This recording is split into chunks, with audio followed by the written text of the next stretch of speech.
Typhoon Pepito. Kaninang 3:20 ng hapon ay naglandfall itong si Pepito sa may Tipakulaw sa may Aurora.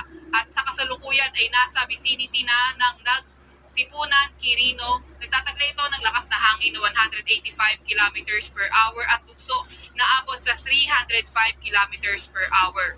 Kumikilo sa direksyong Hilagang Kanluran sa bilis na 25 kilometers per hour. May kita nga natin sa ating satellite image na malaking bahagi nga ng Luzon ang naaapektuhan nitong si Super Typhoon Pepito, kaya may mga areas pa rin tayo under stormy weather conditions o hindi kaya rains with gusty winds. Ito naman yung radar image nung naglandfall nga itong si Pepito sa may Aurora.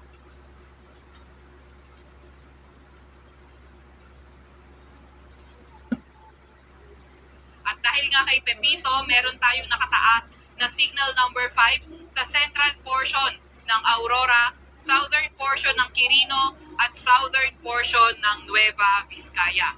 Samantalang signal number 4 sa nalalabing bahagi ng Aurora, nalalabing bahagi ng Nueva Vizcaya, nalalabing bahagi ng Quirino, southern portion ng Ifugao, sa may Benguet, southern portion ng Ilocos Sur, sa may La Union, sa may eastern portion ng Pangasinan, at northern portion na ng Nueva Vizcaya. Signal number 3 naman, sa southern portion ng Isabela, nalalabing bahagi ng Ifugao, Mountain Province, sa may southern portion ng Kalinga, southern portion ng Abra, nalalabing bahagi ng Ilocos Sur, nalalabing bahagi ng Pangasinan, northern at eastern portion ng Tarlac, northern portion ng Bulacan, sa may northern portion ng Quezon, kabilang na nga rin ang Polillo Island. Samantalang signal number 2, nakataas sa nalalabing bahagi ng Isabela, southwestern portion ng mainland Cagayan, nalalabing bahagi ng Kalinga, southern portion ng Apayao, sa nalalabing bahagi ng Abra, Ilocos Norte, sa may Zambales,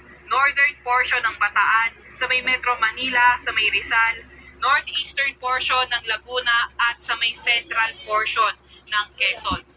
Signal number 1 naman sa nalalabing bahagi ng mainland Cagayan, nalalabing bahagi ng Apayao, nalalabing bahagi ng Bataan, nalalabing bahagi rin ng Laguna, sa may Batangas, sa nalalabing bahagi ng Quezon, northern portion ng Occidental Mindoro, kabilang ng Lubang Islands, northern portion ng Oriental Mindoro, sa northwestern portion ng Romblon, sa may Marinduque, Camarines Norte, at ang northern portion ng Camarines Sur. Ito naman yung latest track nga nitong minomonitor natin si Super Typhoon Pepito. So inaasahan nga natin na magko-cross, tatawid ito ng northern portion ng Central Luzon at lalabas sa landmass ng mainland Luzon tonight or tomorrow morning. So may kita nga natin, bahagya posibleng humina at maging typhoon category na nga lang itong si Super Typhoon Pepito paglabas ng landmass ng Luzon. At posible na nga rin lumabas na ating Philippine Area of Responsibility si Pepito by tomorrow morning or noon.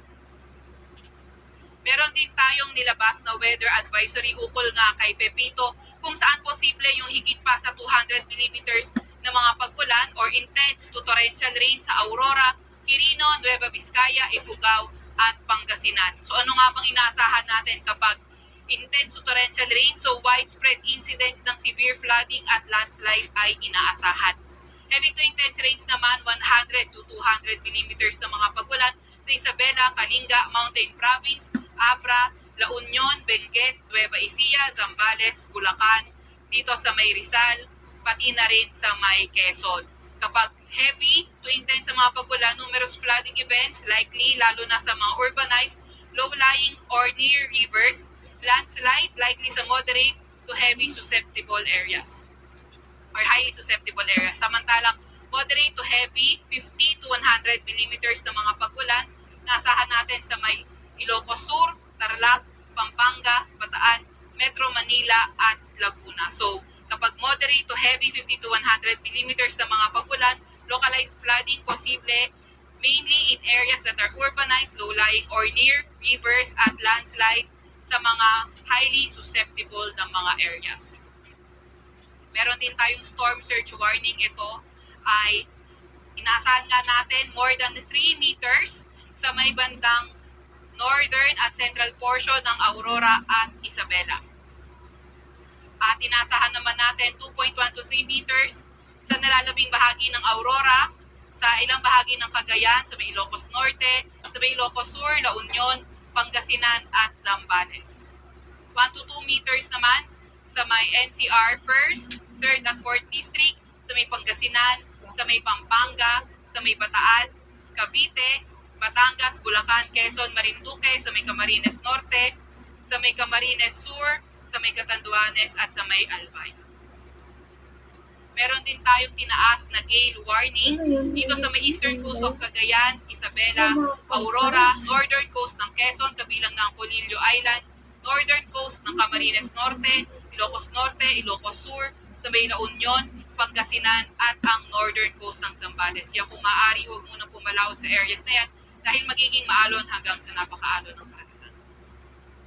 At yan muna ang latest mula kay Super Typhoon Pepito, Veronica